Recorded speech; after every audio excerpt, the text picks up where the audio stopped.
how can it be that the Tigrayans are so or became so powerful if they're so few? I mean, you said under 10% of the population. Well, they were, one of the two great traditional powers in Ethiopia with the Amhara. They had traditionally been the rulers of Ethiopia. They had both the Amhara and the Tigrayans, both of whom are minorities, had supplied through their nobility, had provided the royal families and the emperors of Ethiopia. So there was nothing surprising about that.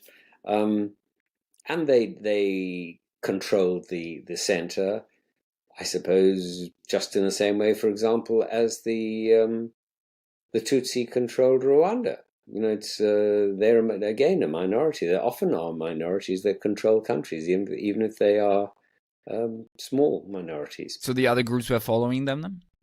Or not all, but Following is a bit strong, but they I mean, uh, if they were totally against their rule, then something would have happened, not?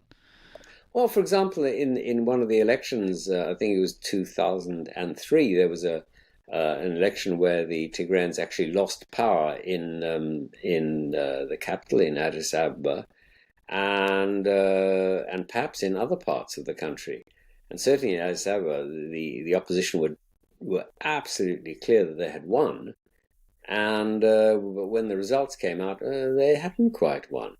And there were huge demonstrations which were forcibly repressed.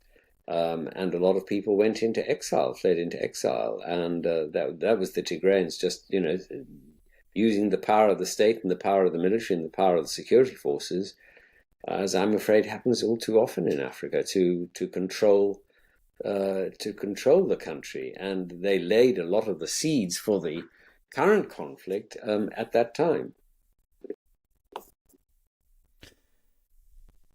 Um, what other allies? You mentioned the Soviet Union back in the days in Eritrea for some time at least.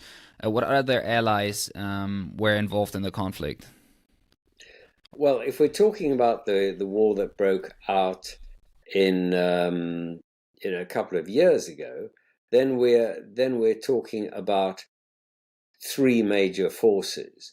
You have the Ethiopian military, the Eritrean army, and about between 5 and 10,000 Somalis who went to Eritrea and were brought in by the Eritreans, plus a very substantial number of ethnic forces, ethnic militia, who had been brought up by the Tigrayans, in a sense, in the system they had of ethnic federalism.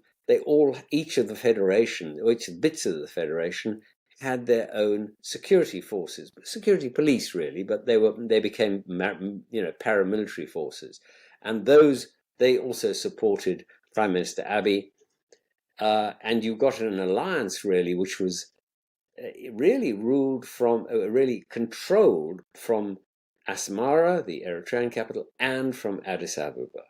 And that is where, these things actually, how this came about, and how you got this huge attack on the night of the 3rd and the 4th of November, on